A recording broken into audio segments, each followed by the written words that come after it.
Welcome back to the Recap Show. On today's episode, we are on location at the Sports Bra in Portland for a conversation with the Sports Bra's founder and owner, Jenny Nguyen.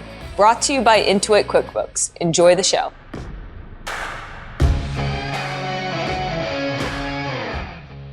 Welcome back to the Recap Show. We are here with Jenny Nguyen. Yay!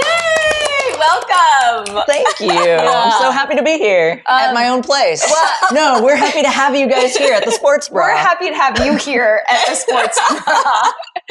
Okay, Jenny, tell us about this magical place. Oh my gosh. Well, we opened in 2022. We're about to celebrate our 3-year anniversary. Wow. Love that. I mean, I feel like I had all black hair 3 years ago, and like I'm having the Obama effect happen. So maybe in another 3 years I'll be bald.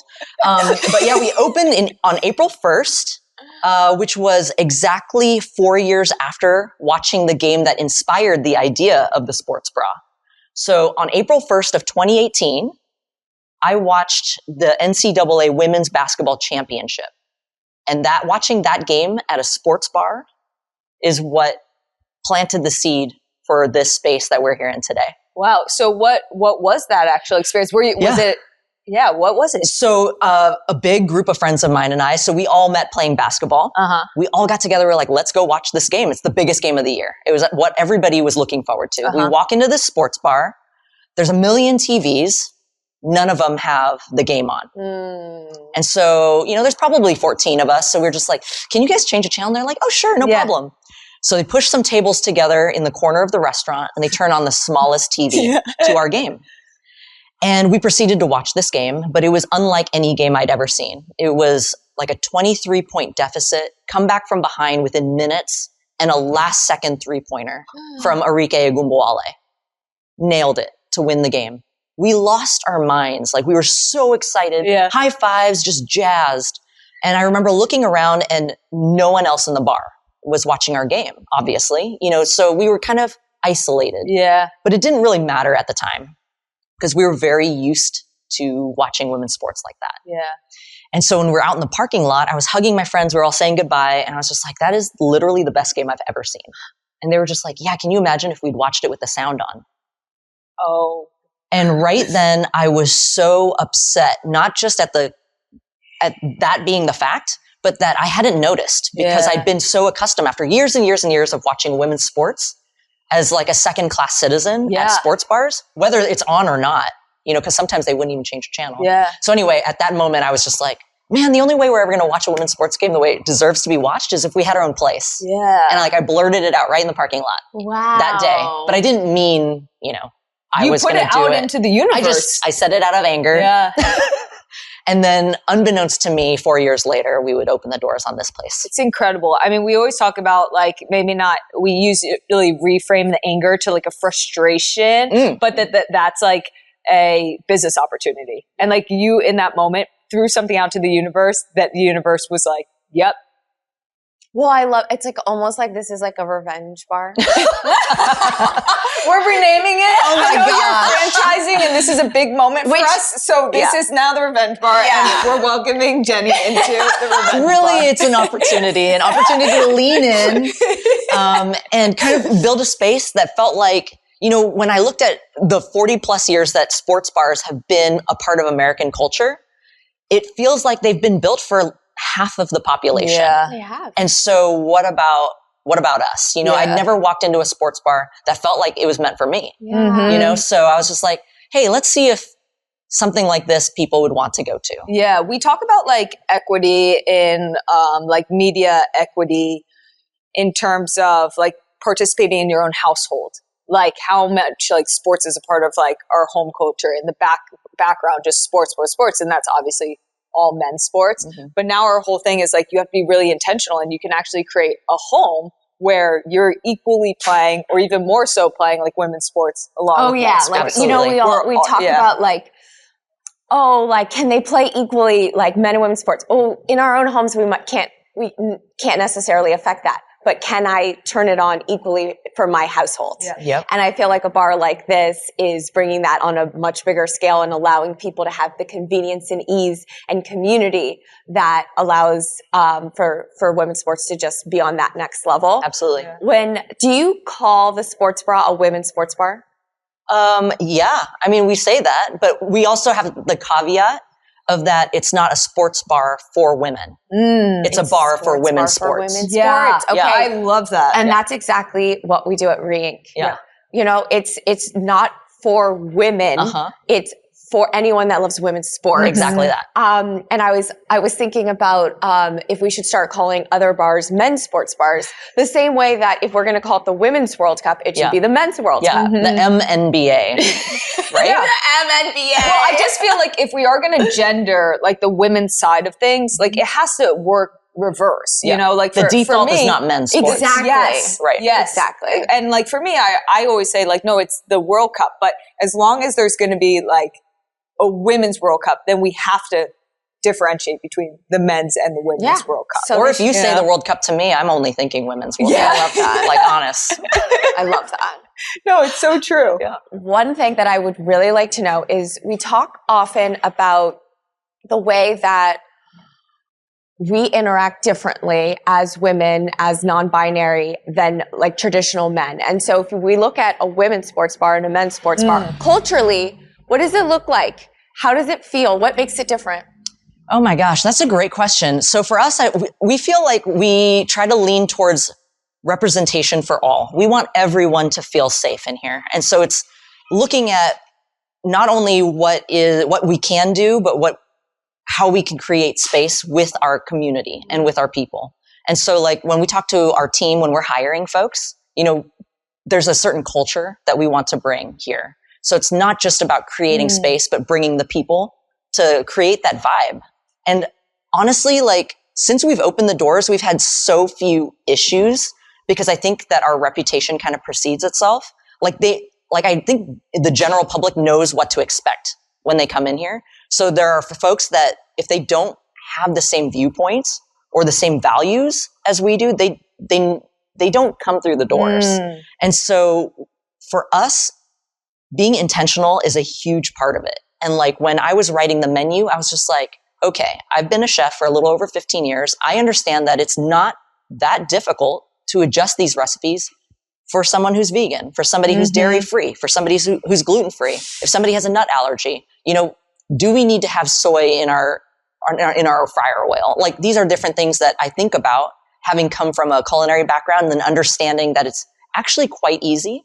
And so let's do that because you can put, you know, pride flags on the walls. You can say, you know, Black Lives Matter, but do the people embrace that? Do they feel it? Yeah. And not only that, but representation on as many fronts as possible. And so when somebody sits down and they're like, I feel safe in this space, but they're, let's say, gluten or dairy free, and they look at the menu and they can't order anything on there, how seen or represented are they going to feel then? Yeah. And so we try to think about the different aspects that we can reach that.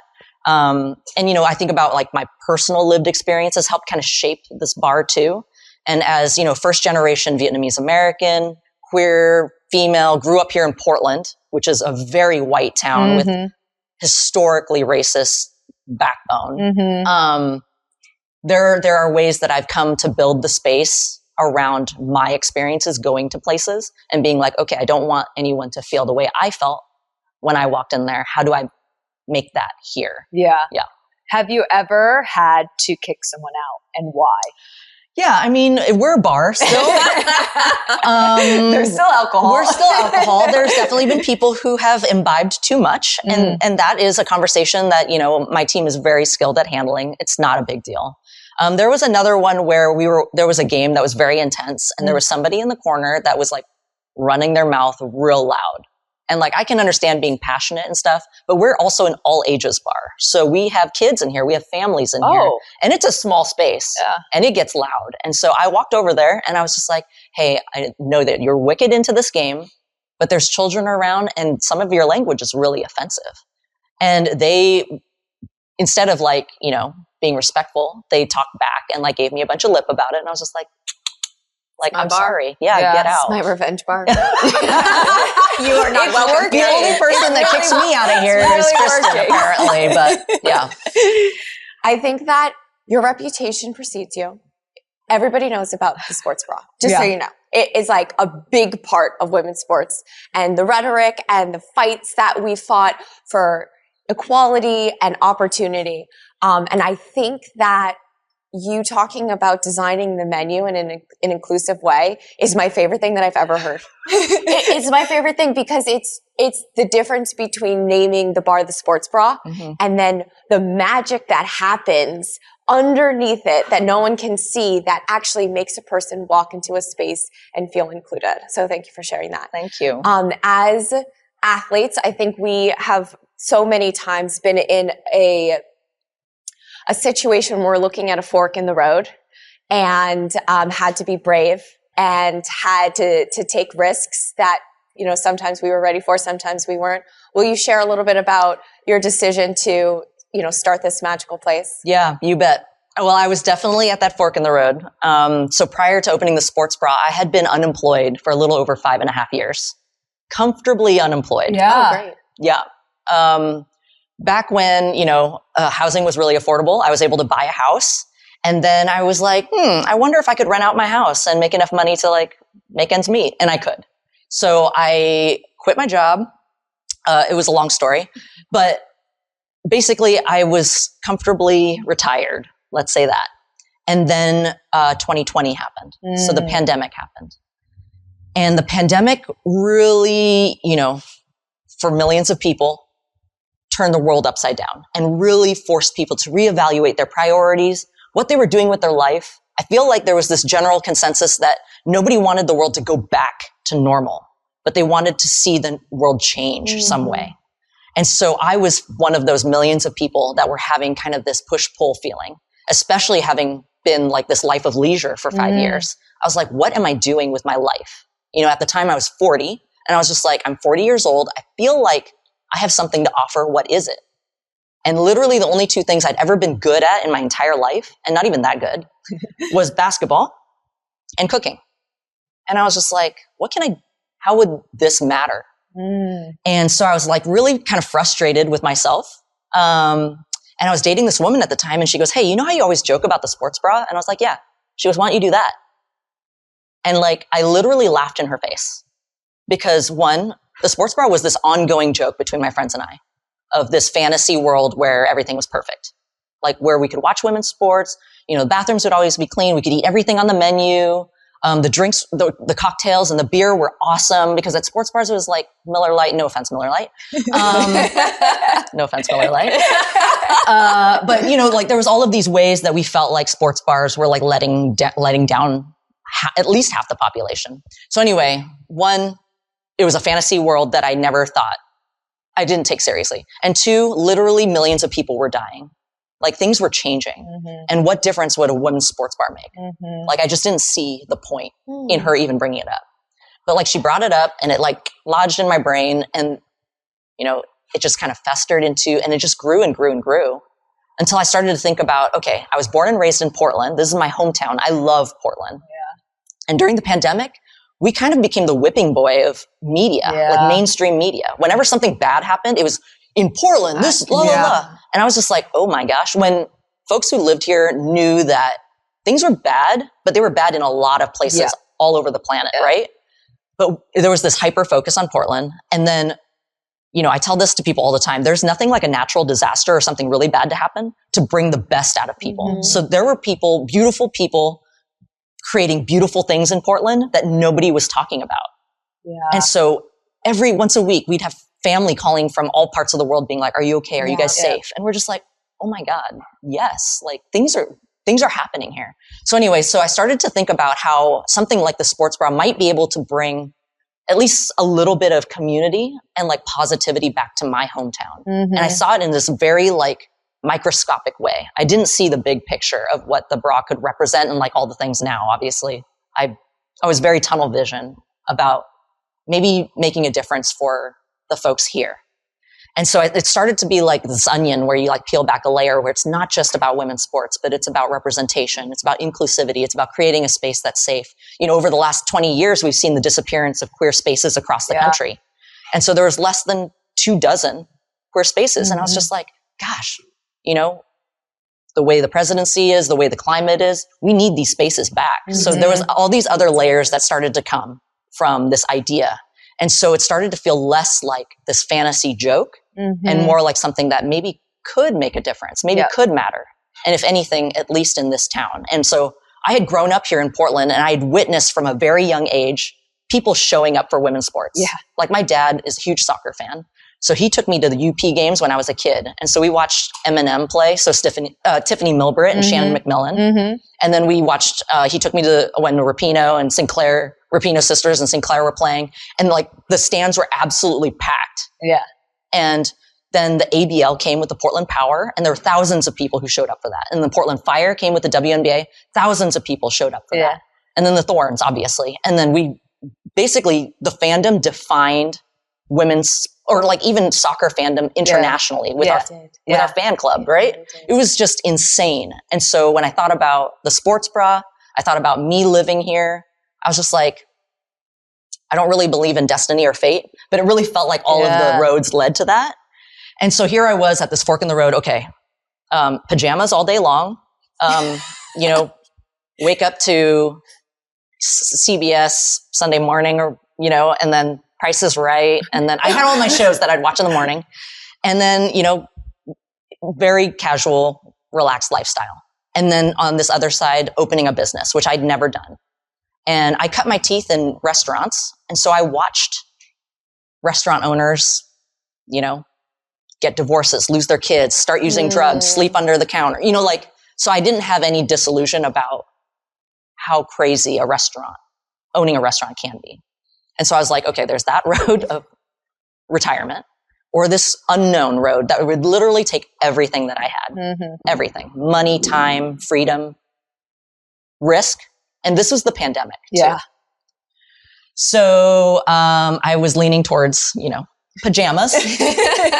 As one does. And for folks who know me, they know that I'm very much a comfortable person. Like I find something that I like, I just stay there. I'm fine. I don't need adventure. If I find a hike that I really like, I'm doing that hike like every time. I'm cool. Pretty boring, right? Like it's fine. So there was that road, and then there was this unknown road, and I was really leaning towards pajamas. But then one night I was sitting and having some beers with my girlfriend at the time. And I turned to her and I was just like, can you imagine if our parents took us to a place like the sports bra when we were kids? Yeah. Like if we were 7 years old and we walked into a place and we looked up on the TV and we saw grown ass women playing the sport that we were absolutely in love with. And not only that, but then to look around at a restaurant full of people cheering for that woman on TV. So powerful. Like, how would that have impacted us as kids? Like, could it have made us feel like we belonged somewhere? Could it have made us feel like we were being seen, or that we had a future in this sport? Yeah. Because a lot of times growing up, I wasn't sure. Yep. Yeah. And so I thought about that, and she goes, yeah, imagine if we were 17 and walked into a space like that. And I said 25, and she said 30. And we both realized that we'd never been in a space that felt like we were fully seen or that we fully belonged. And that was when I was like, I have to do this. Yeah. I have to do this for the 7-year-old kid. And I thought, if I put all of my eggs in one basket, and if one kid comes in here and it matters to them, they see a future for themselves in sports, and then this whole thing crashes and burns, but that kid felt that way that one time, it'd be worth it. It's so beautiful. We were, it kind of gave me the chills because we were actually at one of our favorite restaurants here in Portland, called Coquine. And, one of the owners shared a story with me about just like the general like climate sometimes feeling overwhelming. And I sometimes think this in women's sports where there's so much we have to do, and they shared this story about how there was a storm, and people are going to be like, what is this story? There was a storm and it washed all these starfish up on the beach. And there were just like, hundreds of starfish that were, pretty much left to die. And a little kid went and started picking up the starfish and putting them back into the water. And a parent or a adult came up to the kid and was like, what are you doing? You're not going to save all the starfish. Like, just give up. And she's like, I might not save all the starfish, but I can put I can save this starfish and I can put it back into the water. And it just like this simple story just really resonated with me. And then I just thought about what you just said. Like if I impact like one person in this process, like that's worth it. And what I see you is like, you're a pioneer. Like people now are doing what you've done. You're like a door opener. And when we talk about the larger ecosystem of women's sports, we talk about all the ways that we can impact it. And actually sports bars are like a huge part of the ecosystem, because what moves the needle are media rights. It's all of these TVs that play all of the sports everywhere. And at all the sports bars, if we just take this in our country, they have all the media rights around men's sports. So like what is actually happening here, and now what you've created like to happen, you know, everywhere, is to really grow those media rights, because that is actually what moves the needle in women's sports. So this is a huge part of the ecosystem. And I feel like you're such a pioneer in this space. So like, congratulations and thank you for taking off your PJs. Thank you. You know, Thank you. Appreciate that. When I'm playing, I look up into the stands and I look for someone young, a young boy or a young girl. And I just think to myself, this is all they'll ever know. You know, a packed stadium and women playing sports, and that I didn't have that. But this is going to be normal and accepted. And it's what gives me the most pride and joy. And, you know, you have that. You know, you can look over at a family and say, this is all they'll ever know. This is normal.